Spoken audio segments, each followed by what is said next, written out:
ચોરસમાં કેટલા ત્રિકોણ છે? અહીંયા આપણને ચોરસ આપેલું છે ઉપર નીચે, બરાબર.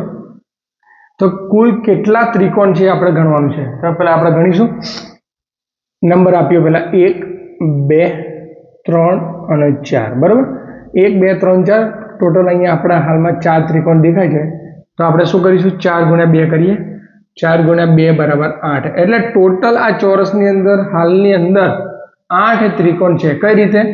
તો આ 1 આ 2 આ 3 આ 4. ઓકે, આ 4 તો મળી ગયા. બીજા 4 કયા? તો બીજા 4 કયા થશે? આ 1, પછી બીજું આ 2, સેમ આ 3 અને આ 4.